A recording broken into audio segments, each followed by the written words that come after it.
Alright, so we got a game with the Archer Battle Group. We are playing against GabrielBrz. I think that's what the BRZ is for. He's playing ST, so this is going to be Cancer. So I think we'll start off with the Arrow Singer, and then we'll probably follow up with either the Archer or Fury, depending. I can do both, since... yeah. So this will be a good map for archers specifically, just because of the range. I can kind of sit back here in this back line and get some poke damage out. Most likely wait probably 3 turns before I even get the archery bail out. So this is most likely going to be Beasts. I should turn the sound down. Gnomes always has this issue.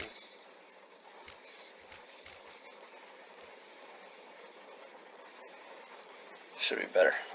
Since we drew the Savage, we'll get this out since it does have the defensive strike, so when they move into the font, they will have to take damage.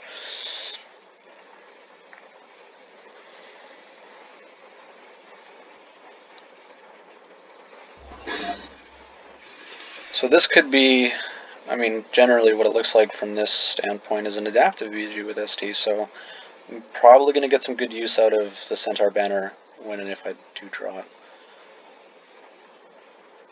So he could phase shift here to get into the font, which wouldn't be the worst idea ever, since he could probably anticipate that I have the defensive strike up, and it will protect him from getting piercing shotted as well as arrow, because that is 29 damage plus the defensive strike, so 39 total entering the font. I mean, that's what I would do if I were him in this position.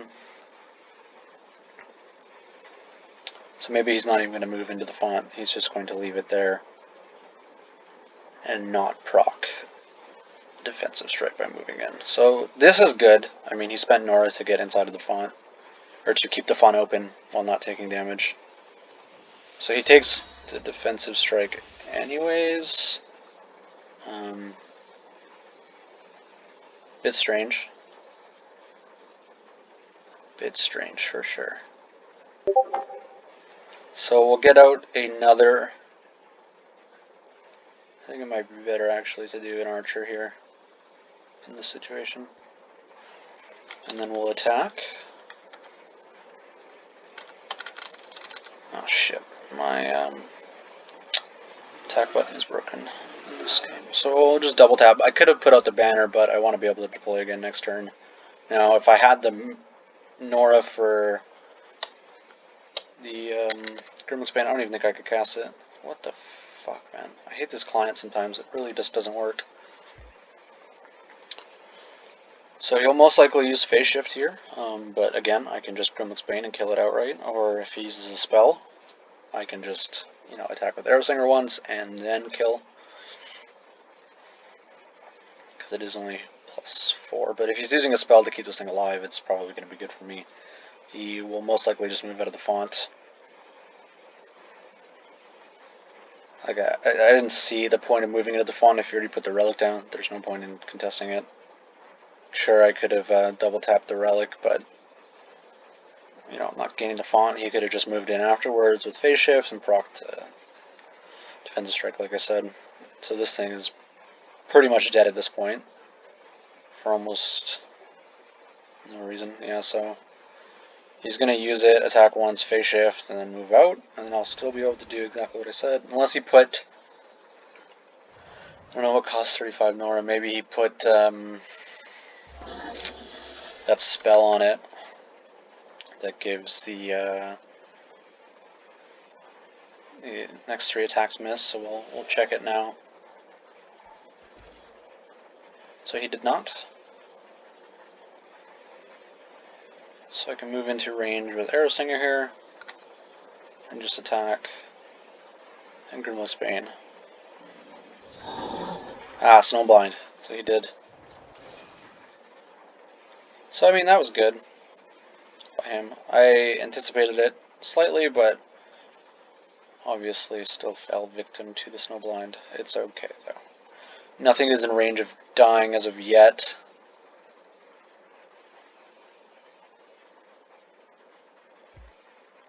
Not a big deal. Oh, and he put Healing Hand on it too. So that was a lot of Nora to keep this thing alive. When Piercing Shot is back up, and I can just Archery Bail and then aim.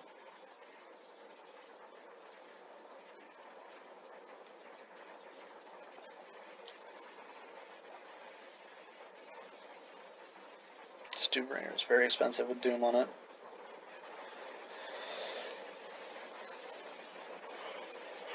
So if I use Inhibit Power at any point of the game, assuming he has Cleansing Storm up, I am generally just using it to get the cast out.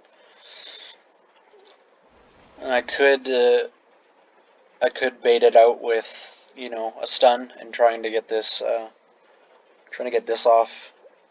So you cast the Cleansing Storm, but if I'm trading Inhibit Power to get rid of an ability for the turn and he cleanses it afterwards, it's probably a net positive for me.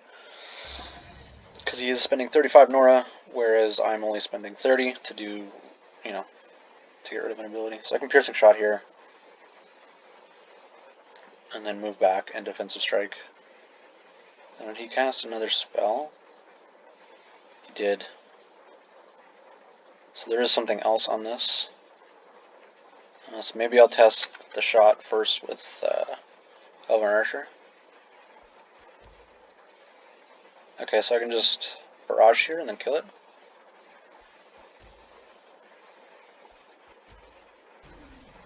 And I'm going to stay out of range of Doom, and then I'm going to Piercing Shot this, activate Defensive Strike, collect the Globe, and then I'll move over here.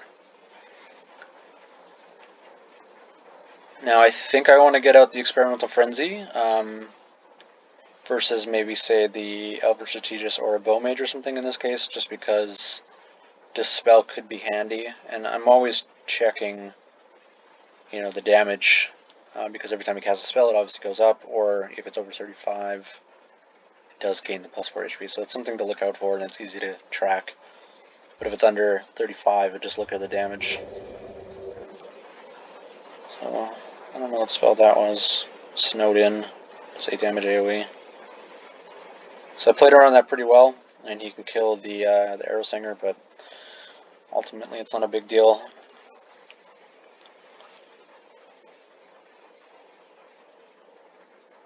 Maybe he Rage Quit here, I'm not sure.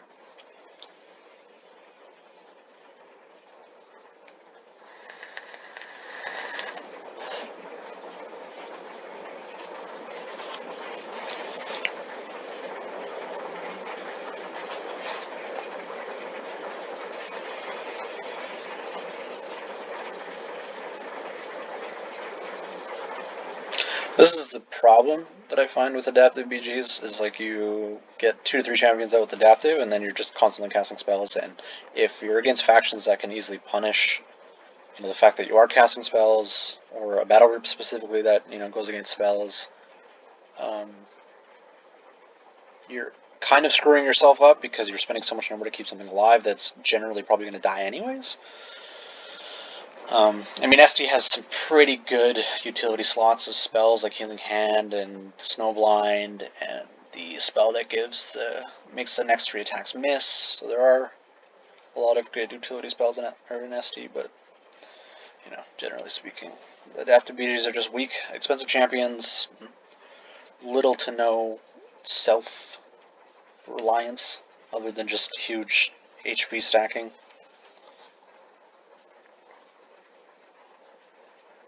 So this looks like a Rage Quit, so I mean I'll probably end up putting up another video, but I mean this is good for the purpose of science. So we'll just wait it out, and then, you know, at the end of this next minute and 40 seconds we shall see. And then I'll probably just end the video there and upload it, and then we'll go on to the next one. Until then I'll just blab about nothing, because there's nothing else to talk about.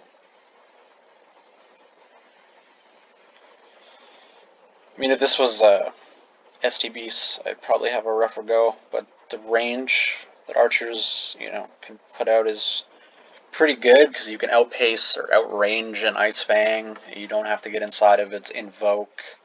You have good ways to poke down a lot of their stuff. And generally, most of their champions are melee. Some of them have Pounce. You have the Furry Hat and stuff, but you are pretty safe within the range of the archers. And I would probably more likely than not be deploying more. I would get 2 rangers out, or 2 archers out, and then probably start deploying like Elven Fury or Colossal Boa, or even Strategist, just to kind of swap and move things around and pull things out.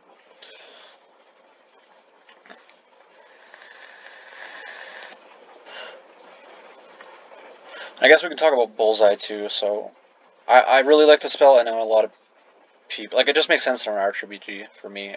Anything that has like high range, high amounts of range in a battle group, it's probably just a good look because the 50% more damage essentially just means that you're attacking 1.5 times. So if you don't have AP for a double tap, Bullseye just kind of gives you a little more damage on that one attack, and it can more or less secure a kill. Because I mean, if you have like 15 damage and then you were hitting rounds down, so it would be 22 on a single shot. It's pretty good for just one attack. But yeah, I guess this was a win. So we'll upload this and then we'll get another